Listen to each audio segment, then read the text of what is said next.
എല്ലാവർക്കും നമസ്കാരം. ഇന്നത്തെ നമ്മുടെ യാത്ര പാലക്കാട് ജില്ലയിലെ ശ്രീകൃഷ്ണപുരത്തിനടുത്ത് സ്ഥിതി ചെയ്യുന്ന അതിപ്രശസ്തമായ ഒരു ദേവീക്ഷേത്രമായ പരിയാനംപറ്റ ഭഗവതി ക്ഷേത്രത്തിലേക്കാണ്. പാലക്കാട് മണ്ണാറക്കാട് റൂട്ടിൽ ശ്രീകൃഷ്ണപുരത്തെത്തി അവിടുന്ന് ക്ഷേത്രത്തിലേക്ക് എളുപ്പത്തിൽ എത്തിച്ചേരാം. ഒറ്റപ്പാലം റെയിൽവേ സ്റ്റേഷനിൽ നിന്നും ഏകദേശം 15 കിലോമീറ്റർ ദൂരത്തിലാണ് ഈ അമ്പലം സ്ഥിതി ചെയ്യുന്നത്. പാലക്കാട് നിന്നും ഏകദേശം 35 കിലോമീറ്റർ ദൂരമുണ്ട്. മംഗലാംകുന്ന് ഒറ്റപ്പാലം റൂട്ടിൽ നിന്നും കിഴക്കേ നട വരെ റോഡ് സൗകര്യമുണ്ട്. അപ്പോൾ വണ്ടിയിൽ ചെന്നിറങ്ങിയാൽ ഒരു ചെറിയ പടിക്കെട്ട് മാത്രം ഇറങ്ങി അമ്പലത്തിൻ്റെ മുറ്റത്തെത്താം. വടക്കേ നടവഴിയാണ് അമ്പലത്തിലേക്ക് വരുന്നത് എങ്കിൽ ഒരുപാട് പടിക്കെട്ടുകൾ ഇറങ്ങി വേണം അമ്പലത്തിൽ എത്താൻ. പണ്ട് ഈ സ്റ്റെപ്പുകൾ മാത്രമാണ് ഉണ്ടായിരുന്നത്. എന്നാൽ ഇപ്പോൾ സ്റ്റെപ്പ് കയറി ഇറങ്ങാൻ ബുദ്ധിമുട്ടുള്ളവർക്ക് വേണ്ടി സൈഡിൽ സ്ലോപ്പായിട്ട് കൈവരിയൊക്കെ വെച്ചിട്ട് ഒരു വഴി വേറെയും കൊടുത്തിട്ടുണ്ട്. വള്ളുവനാട് പ്രദേശത്തെ ഏറ്റവും പ്രധാനപ്പെട്ട ദേവീക്ഷേത്രങ്ങളിൽ ഒന്നാണ് ശ്രീ പരിയാനംപറ്റ ഭഗവതി ക്ഷേത്രം. ശ്രീകൃഷ്ണപുരത്തിന് സമീപം സ്ഥിതി ചെയ്യുന്ന ഈ ക്ഷേത്രം 14 ദേശങ്ങളുടെ അമ്മ എന്നാണ് അറിയപ്പെടുന്നത്. അമ്പലത്തിന് സമീപമുള്ള ഈ കടയിൽ നിന്നും നമുക്ക് മുട്ടിറക്കാനുള്ള തേങ്ങ ലഭിക്കും. പരിയാനംപറ്റ ഭഗവതി ക്ഷേത്രത്തിലെ ഒരു പ്രധാന വഴിപാടാണ് മുട്ടിറക്കൽ അഥവാ നാളികേരം മുട്ടൽ. കേരളത്തിൽ തന്നെ കാടാമ്പുഴ ഭഗവതി ക്ഷേത്രം കഴിഞ്ഞാൽ മുട്ടിറക്കൽ പ്രധാന ഒരു വഴിപാടായി നടത്തുന്നത് ഇവിടെയാണ്.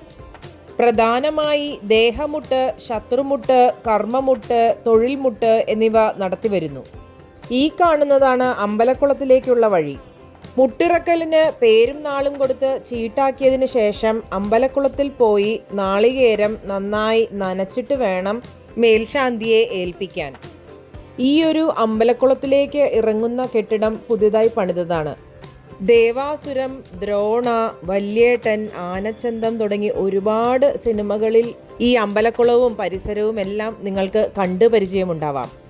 ഉദ്ദേശം 14,000 വർഷങ്ങൾക്ക് മുൻപ് പരിയാനംപറ്റ മനയ്ക്കലെ പരാശക്തിയുടെ ഉപാസകനായ ഒരു താപസശ്രേഷ്ഠൻ ഭൃത്യനോടൊപ്പം സാക്ഷാൽ ആദിപരാശക്തിയുടെ മൂലകേന്ദ്രമായ കൊല്ലൂർ മൂകാംബിക ക്ഷേത്രത്തിൽ പോയി ഭജന നടത്തുകയും ദേവിയുടെ അനുഗ്രഹം വാങ്ങി ശേഷിച്ച കാലം നാട്ടിൽ വന്ന് ഭജന നടത്താം എന്ന തീരുമാനത്തോടെ തിരിച്ചു പോരുകയുണ്ടായി. യാത്രാമധ്യേ ഒരു അരുവിയുടെ തീരത്ത് ക്ഷീണം തീർക്കാനായി ഇരുന്ന ആ താപസശ്രേഷ്ഠൻ സ്വന്തം സാധനങ്ങളടങ്ങിയ ഭാണ്ഡം തുറന്നു നോക്കിയപ്പോൾ ഭഗവതിയുടെ ഒരു തിടമ്പ് കാണുകയും താപശക്തിയാൽ കാര്യം ഗ്രഹിച്ച് ആ താപസ്വി തിടമ്പ് അവിടെ തന്നെ പ്രതിഷ്ഠിക്കുവാൻ തീരുമാനിക്കുകയും ചെയ്തു. പഴയ വള്ളുവനാട്ടിലെ 14 ദേശക്കാരെയും വരുത്തി അന്നത്തെ ദേശപ്രമാണികളുടെ എല്ലാം സാന്നിധ്യത്തിൽ പ്രതിഷ്ഠയും നടത്തി. പരിയാനംപറ്റ മനയ്ക്കലെ താപസശ്രേഷ്ഠൻ കൊണ്ടുവന്ന തിടമ്പായതിനാൽ പരിയാനംപറ്റ ഭഗവതി എന്ന് നാമകരണവും ചെയ്തു. മൂകാംബിക ക്ഷേത്രത്തിലെ പോലെ മഹാകാളി, മഹാലക്ഷ്മി, മഹാസരസ്വതി ഐക്യരൂപത്തിൽ ഈ ക്ഷേത്രത്തിൽ കുടികൊള്ളുന്നു. കൊല്ലൂർ മൂകാംബിക ചൈതന്യം തന്നെയാണ് ഇവിടുത്തെ ഭഗവതി എന്നാണ് വിശ്വാസം. 53 വർഷക്കാലം പരിയാനംപറ്റ ക്ഷേത്രത്തിലെ വെളിച്ചപ്പാടായിരുന്നു പാറോല രാമൻ നായരുടെ മരുമകനായ രാമൻ നായർ. ഇദ്ദേഹത്തിൻ്റെ കാലത്തെ ക്ഷേത്രത്തിൻ്റെ സുവർണകാലമായി ഭക്തജനങ്ങൾ കരുതുന്നു. 15ാമത്തെ വയസ്സിൽ വെളിച്ചപ്പാടായ രാമൻ നായർ നാരായണൻ വെളിച്ചപ്പാടിൻ്റെ ശിഷ്യനായിരുന്നു. ഈ കാലഘട്ടത്തിൽ ക്ഷേത്രത്തിൻ്റെ കീഴേടമായ കല്ലുവഴി അയ്യപ്പൻകാവിലെ വെളിച്ചപ്പാട് പത്മനാഭൻ നായരും നാരായണൻ വെളിച്ചപ്പാടിൻ്റെ ശിഷ്യനായിരുന്നു. ഇരുവരും ഗുരുവിനെ പോലെ തന്നെ പാന, പള്ളിപ്പാന, കളമ്പാട്ട്, ക്ഷേത്രാചാരങ്ങൾ എന്നിവയിൽ അഗാധമായ പാണ്ഡിത്യമുള്ളവരായിരുന്നു. 1977 രാമൻ നായർ അന്തരിച്ചു. പാറോല തറവാട്ടുകാരാണ് പാരമ്പര്യമായിട്ട് ഇവിടെ വെളിച്ചപ്പാടായി വരുന്നത്. ഇന്ന് കേരളത്തിൽ തന്നെ പ്രധാനമായ പൂരങ്ങളിൽ ഒന്നായി മാറിക്കഴിഞ്ഞ പരിയാനംപറ്റ പൂരം കേരള സർക്കാരിൻ്റെ ടൂറിസ്റ്റ് ഭൂപടത്തിലും സർക്കാർ പട്ടികയിലും സ്ഥാനം പിടിച്ചിരിക്കുന്നു. കുംഭമാസത്തിലെ പൂരമാണ് ഈ ക്ഷേത്രത്തിലെ ഏറ്റവും പ്രധാനപ്പെട്ട ഉത്സവം. കുംഭം 1 കൊടിയേറ്റവും 7ാം ദിവസം പൂരവുമാണ്. 1-ാം തീയതിയാണ് കൊടിയേറ്റം. തുടർന്ന് 14 ദേശങ്ങളിൽ നിന്നും പറയെടുപ്പും ക്ഷേത്രത്തിൽ വിശേഷാൽ പരിപാടികളും ഉണ്ടായിരിക്കും. പൂരം ദിവസം രാവിലെ കാഴ്ചശീവേലിയുമുണ്ട്. വൈകിട്ട് വടക്കൻ പൂരം, കിഴക്കൻ പൂരം, പടിഞ്ഞാറൻ പൂരം എന്നിവ 4 മണിയോടുകൂടി ക്ഷേത്രാങ്കണത്തിൽ അണിനിരക്കുന്നു. ഇണക്കാളയും തേരും ഇവിടുത്തെ പ്രത്യേകതകളാണ്. ഉത്സവകാലത്ത് തോൽപ്പാവക്കൂത്തും കളംപാട്ടും വിശേഷാൽ പരിപാടികളായി നടന്നുവരുന്നു. ഇതുകൂടാതെ തിറ, പൂതൻ, കരിവേല, വേഷങ്ങൾ എന്നിവയും ഉത്സവത്തിന് മാറ്റുകൂട്ടുന്നു. കൊല്ലൂർ മൂകാംബിക സങ്കല്പമുള്ള ഈ ക്ഷേത്രത്തിൽ നവരാത്രി ഉത്സവം അതിപ്രധാനമാണ്. ഇവിടുത്തെ വിദ്യാരംഭം അതിവിശേഷവും മൂകാംബികയിലെ മഹാസരസ്വതി സന്നിധിയിൽ നടത്തുന്നതിന് തുല്യവുമാണ് എന്നാണ് വിശ്വാസം. ധാരാളം കുട്ടികൾ ഇവിടെ ഓരോ വർഷവും വിദ്യാരംഭം കുറിക്കുവാൻ എത്താറുണ്ട്.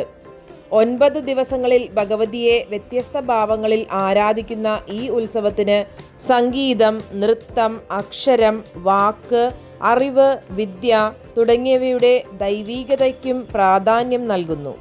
പരിയാനംപറ്റ പൂരത്തിൻ്റെ വലിയ ആറാട്ട് ദിവസം ഉച്ചപൂജ കഴിഞ്ഞാൽ അത്താഴപൂജ വരെയുള്ള സമയം മാനസിക പ്രശ്നങ്ങളോ ബാധാദോഷങ്ങളോ ഉള്ള ആളുകൾ, പ്രത്യേകിച്ച് സ്ത്രീകൾ, ഉറഞ്ഞുതുള്ളി ക്ഷേത്രത്തിൽ വന്ന് ഉന്മാദ നൃത്തം ചെയ്യുന്നു. മൂർത്തിയാട്ടം എന്ന പേരിലാണ് ഇത് അറിയപ്പെടുന്നത്. ക്ഷേത്രത്തിലെ പൂജാരി ശംഖുതീർത്ഥം തളിച്ചാൽ മൂർത്തിയാട്ടം നിൽക്കുകയും പിന്നീട് അസുഖങ്ങൾ ഉണ്ടാവില്ല എന്നുമാണ് വിശ്വാസം. ചോറ്റാനിക്കര കഴിഞ്ഞാൽ പരിയാനംപറ്റയിൽ മാത്രമാണ് ഇത്തരത്തിൽ മൂർത്തിയാട്ടം ഉള്ളത്. കേരളത്തിലെ സിനിമാക്കാരുടെ വള്ളുവനാട്ടിലെ പ്രധാനപ്പെട്ട ഒരു ചിത്രീകരണ സ്ഥലമായി ശ്രീ പരിയാനംപറ്റ ക്ഷേത്രം അടുത്ത കാലത്തായി മാറിക്കഴിഞ്ഞു. മോഹൻലാലിൻ്റെ ദേവാസുരം, മമ്മൂട്ടിയുടെ പല്ലാവൂർ ദേവനാരായണൻ, ബന്ധുക്കൾ ശത്രുക്കൾ, ആനച്ചന്തം എന്നിവയും തമിഴ് ചിത്രമായ ഇന്ദ്ര തുടങ്ങിയവ ഇവയിൽ ചില ചിത്രങ്ങളാണ്.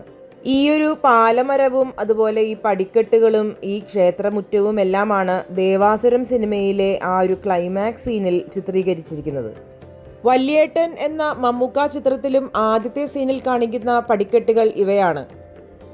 ആനച്ചന്തം എന്ന സിനിമയിൽ ജയറാം ആനപ്പുറത്തിരുന്ന് വരുന്ന ആ ഒരു സീനും ചിത്രീകരിച്ചിട്ടുള്ളത് ഈ അമ്പലവും അതിൻ്റെ പരിസര പ്രദേശത്തുമാണ്. ആലും ആൽത്തറയും അതിനടുത്തുള്ള അമ്പലവും എല്ലാം തന്നെ കണ്ണിന് കുളിർമയേകുന്ന ഒരു കാഴ്ച തന്നെയാണ് നമുക്ക് നൽകുന്നത്. അമ്മയുടെ മക്കളായി വീരഭദ്രനും ക്ഷേത്രപാലകനും വിഗ്രഹത്തിൻ്റെ തൊട്ടടുത്തായി സ്ഥാപിച്ചിട്ടുള്ള ഒരു അമ്പലമാണിത്. മക്കളെ കെട്ടിപ്പിടിച്ചിരിക്കുന്ന മാതൃസ്ഥാനമാണ് ഇവിടെ അമ്മയ്ക്കുള്ളത്. ആദ്യമായിട്ടാണെങ്കിലും ഏതൊരു മക്കൾ വന്നാലും അമ്മയ്ക്ക് അന്യരല്ല എന്നുള്ളതാണ് അതിൻ്റെ സങ്കല്പം.